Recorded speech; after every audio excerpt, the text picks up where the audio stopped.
en attendant ce qui arrive encore, et quelques explications. D'abord, le fait que Monseigneur Wissen, on dit comme ça, n'est pas venu parce qu'il y a eu un malentendu dans la communication. Moi, je pensais qu'il avait dit oui, mais il n'avait pas dit oui. C'est moi qui imaginais la chose. Et donc, voilà. Et d'une manière indigne, je vais le remplacer. On espère de l'avoir dans un autre moment. Et nous avons parmi nous le Père Giuseppe, qui est notre Père provincial. Donc, j'ai demandé à lui aussi, mais son français est un peu ankylosé, donc il m'a donné la parole. Mais je propose que si à la fin il y a des questions, c'est lui qui répond aux questions, parce que c'est parmi les grands thérésianistes de l'ordre. Et donc, le déroulement de la soirée, il y a une petite exposition après les chants d'introduction que je vais faire donc sur le thème « Comment faire oraison ». C'est la deuxième rencontre de cette série de 5 soirées et que, comme je vous disais l'autre fois, reprend des 5 soirées que Henri Caffarel avait fait à Paris. Et donc c'est pour cela qu'ils sont restés les 5 soirées. Ce livre est un classique. Pour certains aspects, il est dépassé, mais ça reste quand même un grand livre sur la prière intérieure. Et donc, la fois passée, c'est le Père Jean Simonard qui nous a présenté qu'est-ce que c'est l'oraison.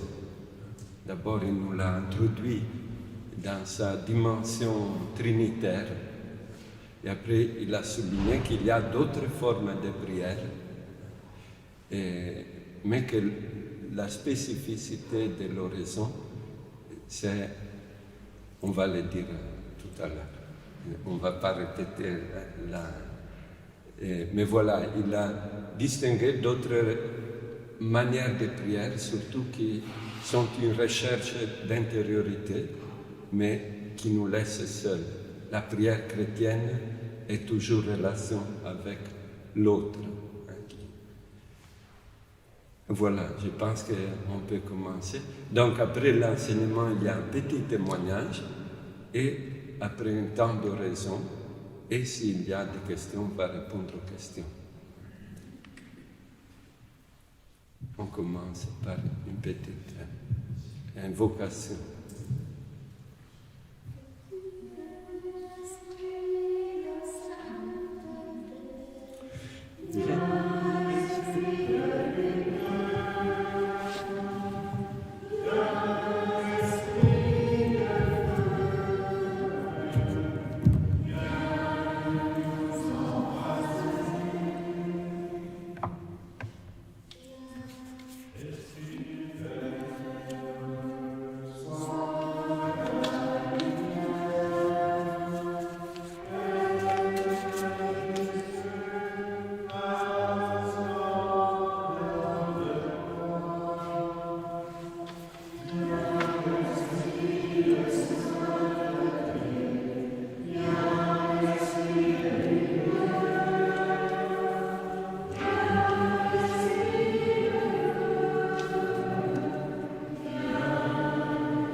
Fils et du Saint-Esprit.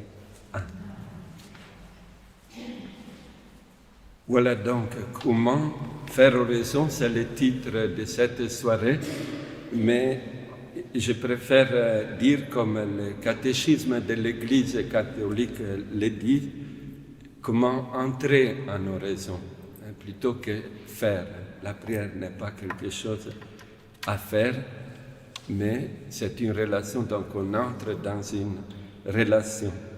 Et je vous propose de commencer en lisant un petit évangile de l'évangile de Saint Marc, et au chapitre 1er, là où on parle de la prière de Jésus.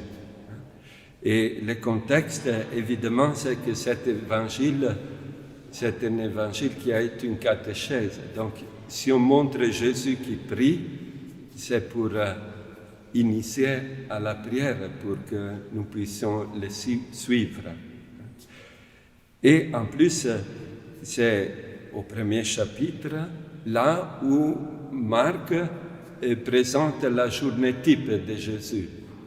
Donc voilà, il fait ceci, il fait cela. Après le petit déjeuner, il va là. C'est la description d'une journée type, disent les exégètes. Et donc voilà, le soir de la ville entière s'est pressée à la porte. Il guérit beaucoup de gens atteints de toutes sortes de maladies. Le lendemain, Jésus se leva bien avant l'aube. Il sortit et se rendit dans un endroit désert. Et là, il priait. Simon et ceux qui étaient avec lui partirent à sa recherche. Ils le trouvent et lui disent, « Tout le monde te cherche. » Jésus leur dit, « Allons ailleurs, dans les villages voisins, afin que là aussi je proclame l'Évangile, car c'est pour cela que je suis sorti. » Voilà, je vais faire quelques remarques. Donc, entre-temps, l'Évangile nous parle de Jésus qui est dans la foule, que tout le monde le cherche. Après, il partira chercher d'autres foules, mais il prend un temps. L'Évangile ne dit pas combien de minutes, mais il se lève très tôt le matin, même avant l'aube, et donc dans l'obscurité encore. Et cela nous fait comprendre, remarquer un père que nous avons entendu, que s'il y a une journée type de Jésus, la prière, ce n'est pas une des activités parmi les autres. C'est comme à l'extérieur, avant même de commencer toutes les autres activités, ce qui donne du sens et de profondeur à la vie de Jésus, à ses journées, à ses rencontres, à ses activités, aux paroles qu'il dit. Et donc il sortit et se rendit dans un endroit désert. Donc on va en parler tout de suite. Les temps, les lieux. Et dans la tradition, la dimension de la solitude, est typique de l'oraison. Il y a d'autres prières qu'on fait ensemble, nécessairement. Et la prière chorale, la liturgie, parfois les chapelets. Le propre de l'oraison, c'est d'être seul, de se retirer. Et là, il priait à cet endroit. Après, Simon vient le chercher, il ne le laisse pas beaucoup prier. Mais s'il s'est levé tôt le matin, disait le père Jean Simonard, une des caractéristiques de la prière comme oraison, c'est aussi une certaine durée. Et pourquoi? On le verra, parce qu'elle est caractérisée de rester ensemble, de demeurer ensemble. L'exemple qu'on peut donner, c'est que si je remplis le verre et je fais comme ça, il y a peu d'eau qui reste dans le verre. Si par contre, je reste avec Non, si la rencontre est une communication aussi, rester plus longtemps me permet de me remplir de sa présence. Alors voilà, avant, vous avez vu dans la feuille que je vous ai donnée, une définition. Et c'est la définition que Sainte Thérèse, notre Mère Thérèse, donne de la prière comme oraison, que le catéchisme mais aussi au début. Vous avez dans le catéchisme de l'Église catholique 10 paragraphes qui parlent de l'oraison, du numéro 2709 ou 2719. Très, très intéressant. On va en lire un. Dit Thérèse, dans le livre de la vie au chapitre 8, « D'après moi, l'oraison n'est qu'une relation intime d'amitié où l'on s'entretient souvent, seul à seul, avec ce Dieu dont on se sait aimer. » Vous l'avez entendu certainement, cette définition que Thérèse donne, où on peut dire que tous les mots sont pesés. Et c'est une relation intime, un commerce d'amitié, on peut traduire aussi. Donc c'est une relation et qui a la caractéristique de la familiarité, de l'amitié. Dieu s'est fait notre ami. Et dans cette relation, on s'entretient souvent. C'est une des dimensions. Ce n'est pas à Noël et à Pâques. Souvent, ça veut dire chaque jour, et si c'est possible aussi à différents moments. Seul à seul, c'est cette dimension de la solitude. C'est la caractéristique de cette prière, c'est un cœur à cœur, dit le catéchisme. Et on est devant le Seigneur, on est avec lui. Avec ce Dieu dont on se sait aimer. On sait qu'il nous aime. Nous savons que cette dimension du savoir, parfois, on n'a pas l'émotion qu'il nous aime, mais on le sait par la foi. L'oraison, le catéchisme le souligne fortement, c'est toujours dans un acte de foi. C'est à l'intérieur de la vertu théologale de la foi. Nous croyons qu'il nous aime, qu'il s'est révélé, qu'il nous a créés, qu'il se donne à nous. Voilà un présupposé fondamental de l'oraison. Que Dieu veut se communiquer, il veut se donner.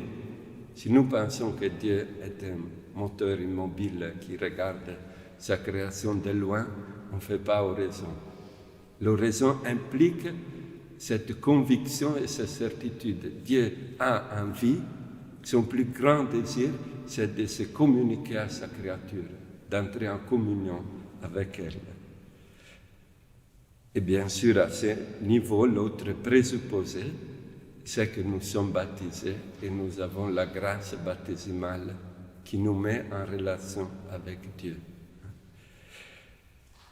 Voilà, cette définition très riche, mais c'était déjà pour donner quelques coordonnées. Le cadre. À propos du temps, le catéchisme dit ceci, au numéro 2710. Le choix du temps et de la durée de l'oraison relève d'une volonté déterminée, révélatrice des secrets du cœur. Thérèse dira, il faut avoir une détermination déterminée. Elle exagère pour dire, il faut vraiment que la liberté se détermine, coûte que coûte. On ne fait pas oraison quand on a le temps. Il y a d'autres prières qu'on peut dire, voilà, je suis dans le trafic, dans l'embouteillage, et je dis une dizaine du rosaire. Non? Et on peut le faire aussi, mais en principe, on se donne un temps d'oraison. On prend le temps d'être pour le Seigneur, avec la ferme détermination de ne pas le lui reprendre en cours de route, quelles que soient les épreuves et la sécheresse de la rencontre, parce que c'est une rencontre. Si quelqu'un m'attend, je peux ne pas avoir envie ce soir de sortir, mais on s'est donné un rendez-vous, donc il faut être là. Et alors, si l'oraison est une rencontre, on a un rendez-vous. Donc, on ne dit pas j'ai mal aux dents, donc oui, je vais, peut-être il ne faut jamais exagérer, mais j'y vais quand même. On ne peut pas toujours méditer. La prière de méditation est une prière qui réfléchit, non? qui considère, c'est un travail intellectuel. On verra que Thérèse dit il faut le faire, mais ce n'est pas l'oraison, ce n'est pas le cœur de l'oraison. Mais on peut toujours entrer en oraison. Sur le métro, je peux entrer en oraison parce que je réalise la présence du Seigneur. Et peut-être, par contre, le bruit m'empêche de faire une méditation sur l'évangile de Saint Jean, chapitre 17. Indépendamment des conditions de santé, de travail et de l'affectivité, on peut toujours faire oraison. Voilà, le cœur est le lieu de cette oraison. Et le lieu, c'est le cœur, mais peut-être aussi un lieu où facilite la solitude, le recueillement, un signe de la présence du Seigneur. L'attitude corporelle, j'aime bien cette définition. Le corps exprime et imprime. Non?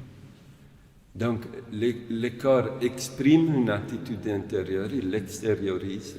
Je peux lever les mains, on peut, voilà. La liturgie est pleine de gestes, non? Mais il imprime aussi. Il fait entrer davantage dedans, une attitude de l'adoration, du recevoir. Le corps le fait entrer plus profondément aussi dans le cœur. Il y a un dialogue entre le cœur et le corps. Et après, Thérèse dit qu'il ne faut pas trop s'en faire, de ne pas prendre une position trop commode, parce que sinon on s'endormit tout de suite, ni trop dérangeante, parce que sinon on est distrait par... Voilà. La sagesse et la prudence sont de mise. Et voilà, pour le temps, je dis encore une chose, et que un quart d'heure par jour, 10 minutes, ce qui compte le plus, c'est la fidélité. Chaque jour un rendez-vous. Plus que dire, moi je fais 3 heures et donc je suis fort. Non, c'est voilà pour le cadre. Et après, il faut donc entrer en oraison, comme on disait. Entrer dans une relation et se mettre en contact. Et là, je prends Sainte Thérèse, surtout à partir du chapitre 26 du chemin de perfection que vous avez cité dans la feuille. Le chapitre 26, c'est très intéressant. Je viens de le relire sur la suggestion du Père Giuseppe. Vous savez déjà qu'avant de commencer, elle nous dit quelques gestes à faire pour marquer une entrée en oraison. Vous devez examiner votre conscience, puis dire le Confiteor et faire le signe de la croix, voilà un geste, ou s'agenouiller, ou se mettre devant une icône. Efforcez-vous ensuite, mes filles, voilà ce qui est important, puisque vous êtes seuls, de trouver une compagnie. Mais quelle compagnie préférable à celle du Maître même, qui vous a enseigné la prière que vous allez dire. Donc Thérèse est en train ici de dire, d'enseigner à prier en commentant le Notre Père. C'est pour cela que la semaine prochaine, vous aurez comme méditation, cette semaine, le Notre Père, pour qui a donné leur numéro de téléphone. Et voilà ce que Thérèse dit, d'abord comment on établit les contacts, mais représentez-vous le Seigneur lui-même à côté de vous, employez l'imagination. Hein? Imaginez qu'il est là. Mais ce n'est pas une imagination qui crée des images. Hein? C'est une représentation, dit Thérèse. Et le mot n'est pas anodin, parce que ça vient de présence. Tout ce que Thérèse nous enseigne sur l'oraison se fonde sur une certitude que le Christ a ressuscité avec son humanité. Et donc, le représenter, quand elle dit « il est dedans de vous », ce n'est pas une fantaisie, un produit de notre imagination, mais c'est représenter, c'est remettre à la présence de celui qui est vraiment là et que par notre baptême, il est venu habiter parmi nous. Et il est réellement à notre côté. Mais voilà, en employant aussi l'Évangile, on peut se représenter parce que l'Évangile est la parole de Dieu actuelle. Le Christ est vivant, présent, et donc il nous parle maintenant encore. Et considérez avec quel amour, avec quelle humilité il daigne vous instruire. Croyez-moi, autant que vous le pourrez, demeurez dans la compagnie d'un si excellent ami. Et plus loin, elle dit, je ne vous demande pas maintenant des méditations sur ce divin Sauveur, ni beaucoup de raisonnements, ni de grandes et subtiles considérations. Ce que Thérèse dit, il faut le faire, il faut étudier l'Évangile, il faut le lire, le comparer comme ça. Mais quand elle parle de l'oraison, elle dit, portez seulement sur lui vos regards. Quand on se regarde entre personnes, c'est la relation la plus simple. La parole implique un discours. Le regard, on est là, je te vois dans les yeux. Et elle nous invite à cette relation synthétique, on pourrait dire.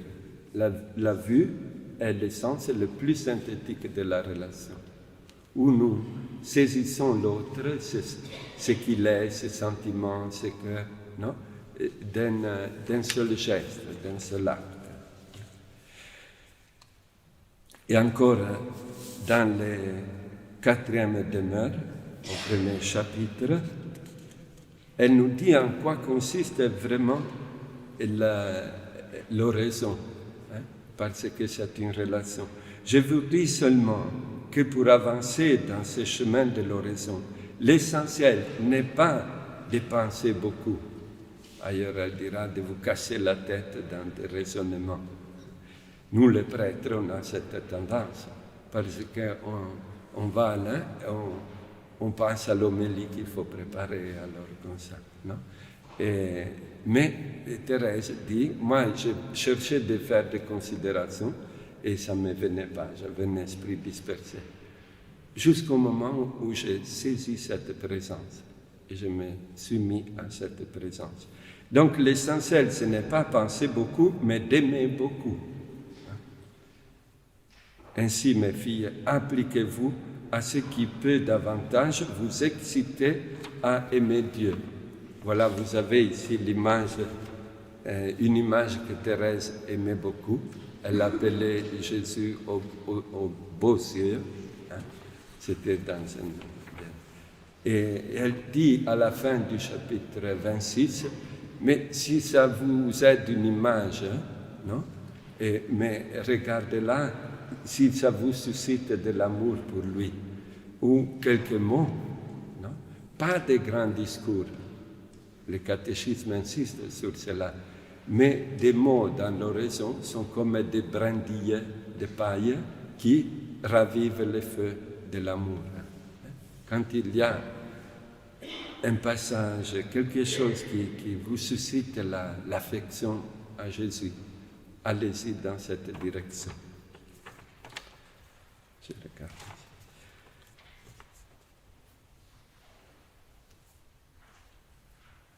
Et alors, petit à petit, dit Thérèse, si vous vous habituez à cette compagnie, vous ne pouvez pas vous en défaire, comme on dit. C'est son langage, elle dit. Et elle devient de plus en plus continuelle. Elle vous accompagne. Et jusqu'au moment où elle dit au chapitre 13 de la vie, je reviens à ce que je disais du mystère de Jésus-Christ à la colonne. Thérèse n'avait pas la Bible, n'avait pas l'Évangile comme moi j'ai mon Évangile ici, quand je veux méditer l'Évangile, je sors mon Évangile et je le médite. Thérèse n'avait pas ça. Mais elle dit méditer le mystère de Jésus. Elle en avait qu'elle préférait. Par exemple, Jésus à la colonne. Il serait bon, sans doute, de discourir pendant quelque temps. Donc, vous voyez qu'elle est d'accord qu'on médite aussi, de considérer quel est celui qui souffre, la grandeur et les causes de son supplice. Enfin, l'amour pour lequel il endure. Ça, c'est la méditation.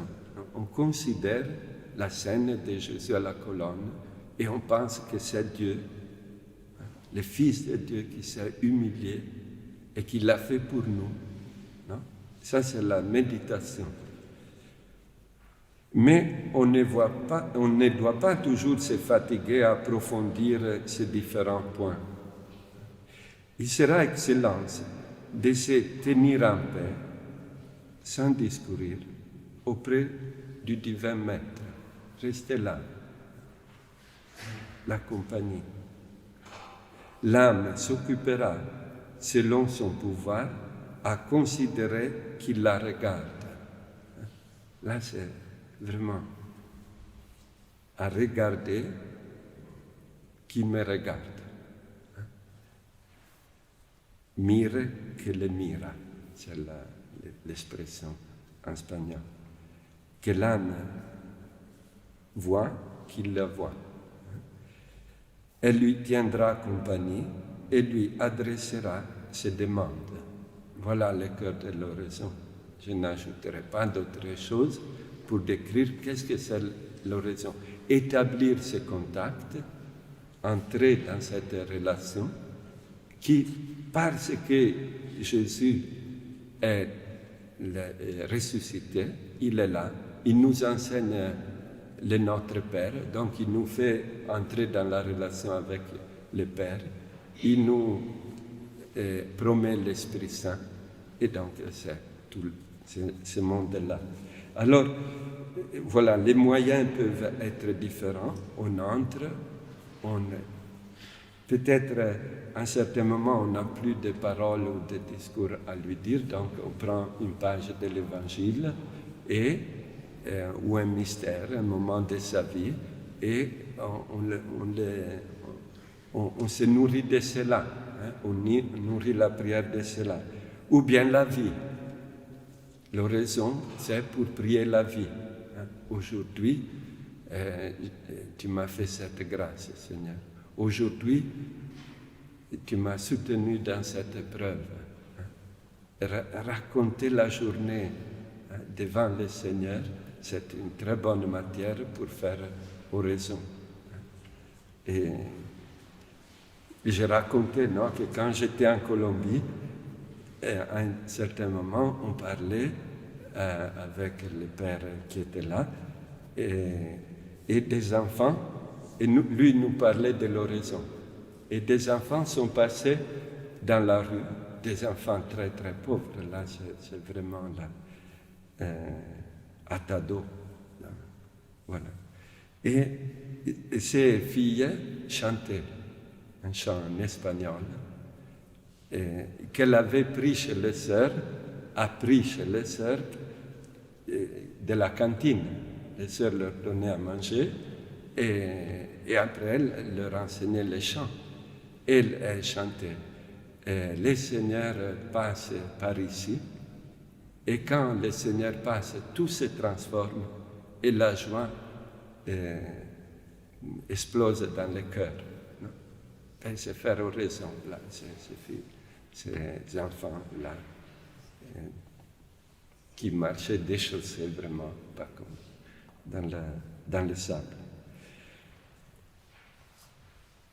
Voilà. Après, on conclut, et comme dans une relation, une rencontre, on ne va pas comme ça, non? On est à table avec quelqu'un, on ne part pas de manière abrupte, on part avec gentillesse, on remercie pour le temps qu'on a passé ensemble, et on intercède aussi, on porte dans cette prière, on n'est pas là simplement pour nous, après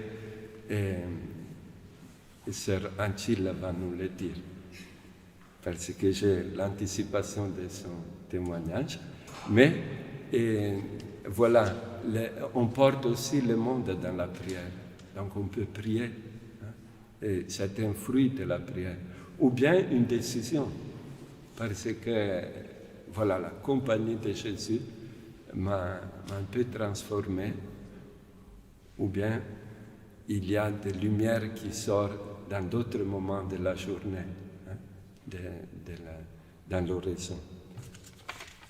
Je termine comme ça. Et je laisse la parole à Sœur Ancilla, qui nous fait son témoignage.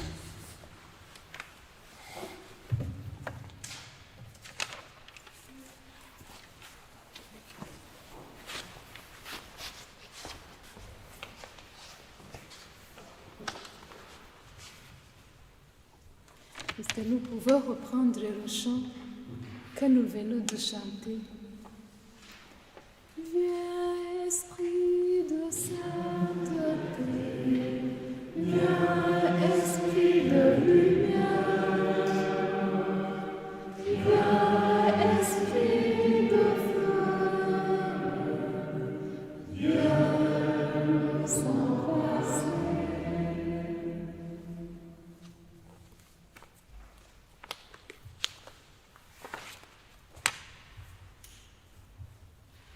Je remercie le Père qui m'a donné cette occasion de témoigner comment je fais l'oraison.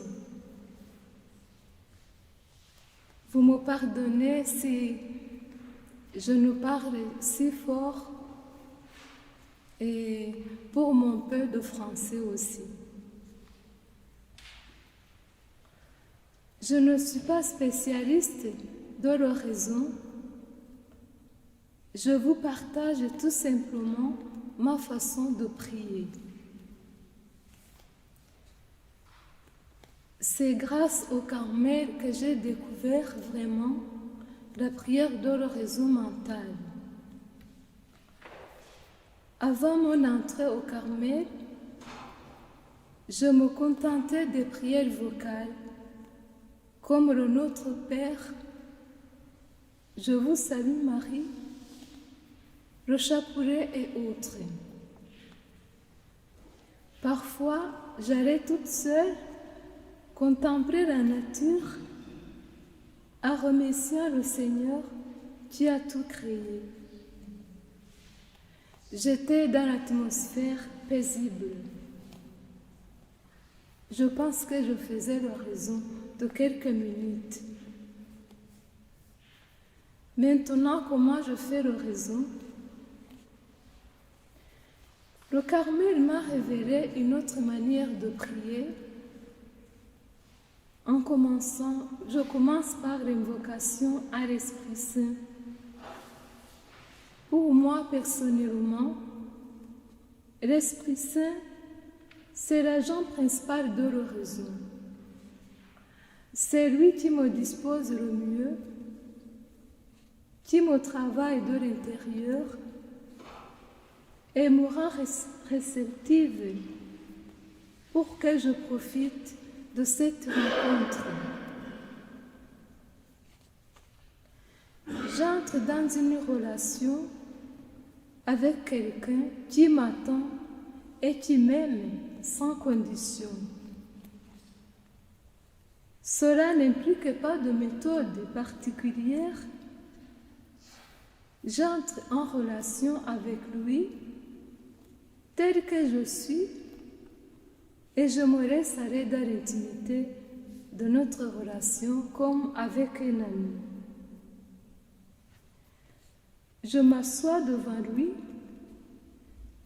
je l'écoute, il m'écoute, je le regarde, il me regarde et ses yeux ne me quittent pas.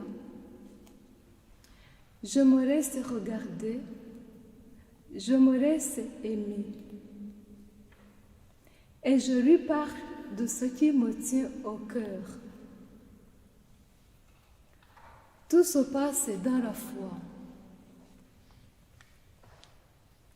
Le fait d'être là me suffit.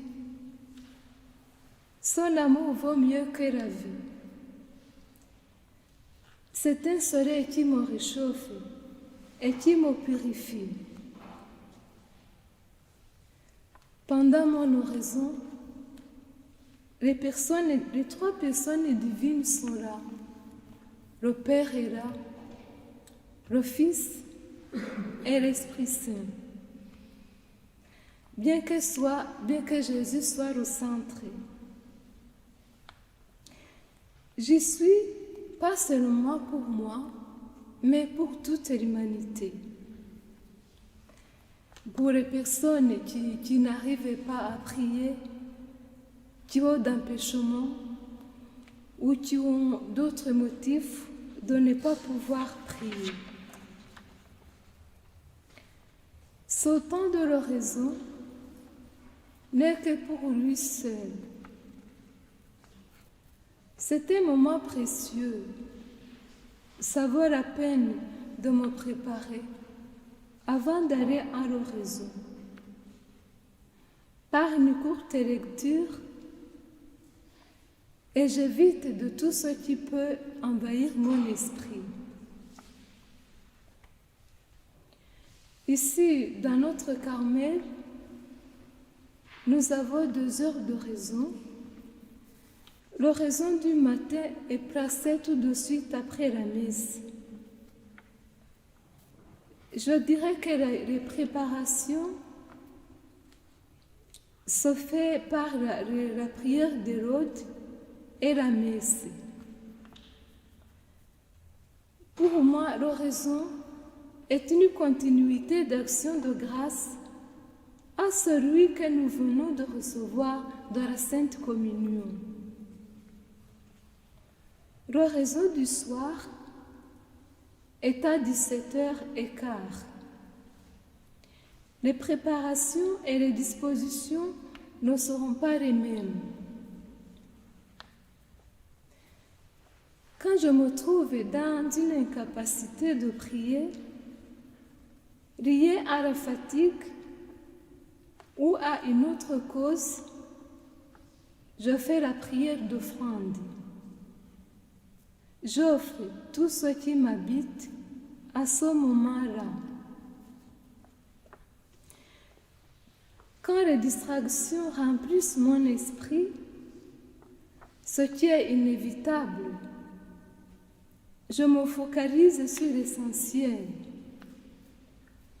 Je répète les actes d'amour sans me préoccuper de ce qui se passe en moi. Je dis lentement la prière de notre Père. C'est une prière qui m'aide beaucoup et je peux la répéter encore et encore. Je lis par exemple un paragraphe dans un livre qui est toujours à côté de moi pendant l'oraison, où je peux prendre l'Évangile ou quelques textes dans la Bible. Ce sont les moyens qui m'aident à détourner mon attention. L'oraison a changé ma vie. Grâce à l'oraison, j'ai un autre regard sur Dieu, sur moi-même sur les personnes et sur les événements qui m'arrivent ou qui arrivent dans le monde. Ce qui ne m'empêche pas de recommencer chaque matin sans compter sur mes propres forces, mais sur sa miséricorde infinie et sur son amour qui ne change jamais. Qu'à l'heure prévue de terminer l'oraison sonne, je remercie pour ce moment gratuit.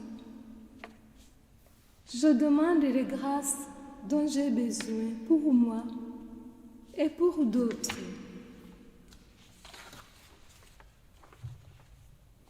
Je quitte mon oraison. Je quitte, mais mon oraison va continuer dans la vie. J'entretiens cette présence à lui au cours de ma journée par les petites prières jaculatoires ou tout simplement élever mes pensées vers Dieu. J'essaie de rester connecté à lui.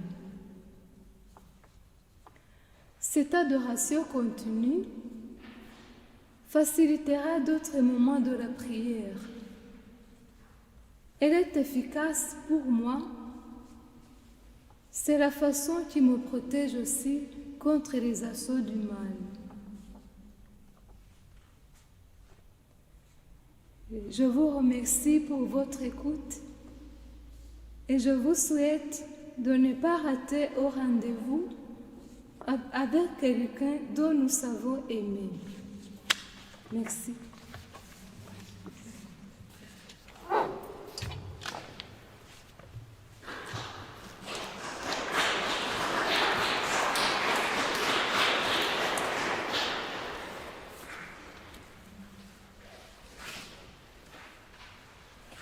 Voilà, maintenant on peut faire un temps d'oraison, petit quart d'heure, et je vous suggère d'employer, si vous avez besoin, l'évangile ou les images que vous avez sur la feuille pour vous représenter, faire l'accompagner à Jésus qui prie et qui nous introduit dans sa prière.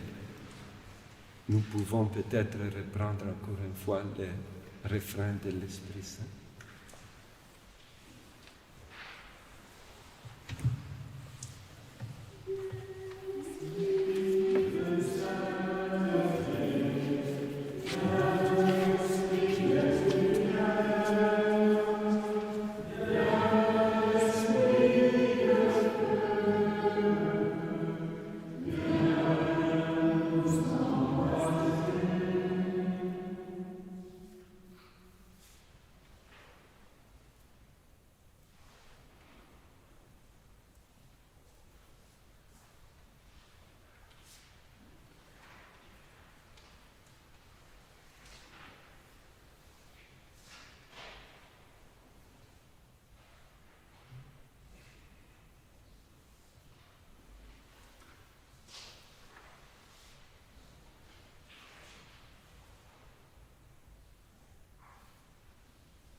Merci Seigneur pour cette rencontre que tu nous as donnée, pour ce temps que nous avons pu passer ensemble. Et nous te confions l'humanité entière et en particulier notre chemin en ce temps de carême. Gloire au Père et au Fils et au Saint-Esprit, comme il était au commencement, maintenant et toujours, et dans tous les siècles des siècles. Amen. Au nom du Père et du Fils et du Saint-Esprit. Amen. Voilà, s'il y a quelques questions, sinon Hervé, je pense qu'il a les papiers avec la rencontre d'aujourd'hui, une petite synthèse, non?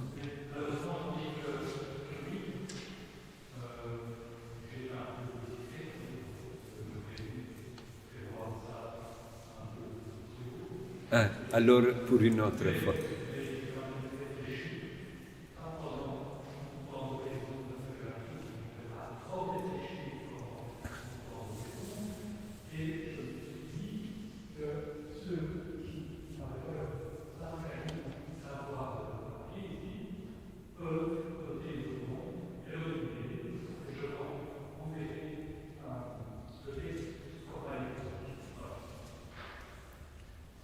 Donc voilà, ceux qui désirent avoir la petite synthèse, écrit là son email au fond, et donc il les recevra en format numérique. Et qui veut aussi encore, on a fait un groupe WhatsApp seulement pour ces 5 semaines, non? Après il va disparaître, donc ce n'est pas pour recueillir une liste de clients, c'est seulement. Et parce que on insiste, on s'est rendu compte que l'efficacité de l'école d'oraison, c'est si on fait oraison en semaine.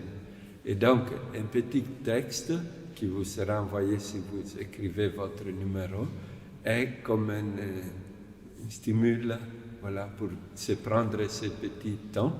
Et vu qu'on entre dans cette semaine ici, comme Thérèse explique, le Notre Père sera les phrases du Notre Père que Thérèse commente, les demandes du Notre Père pour cette semaine.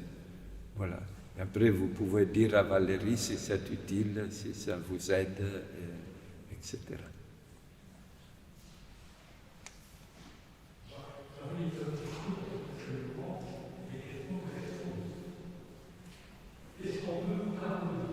Ah non. et par contre, voilà, et peut-être un moyen pour faire les questions, c'est de l'écrire aussi.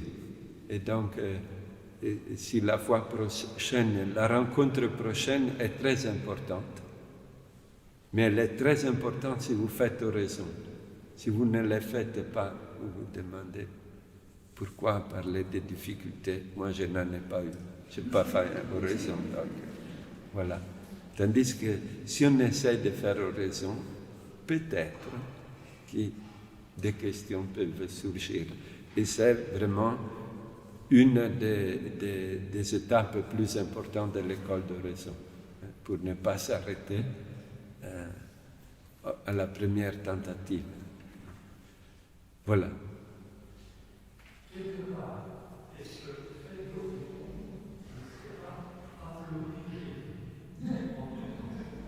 Ah oui, voilà.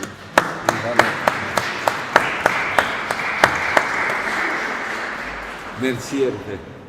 Voilà. Donc, bonne soirée à tous et à la prochaine étape.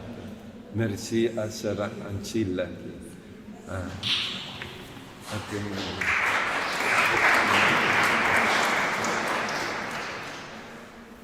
Et vous trouvez aussi sur notre canal YouTube ces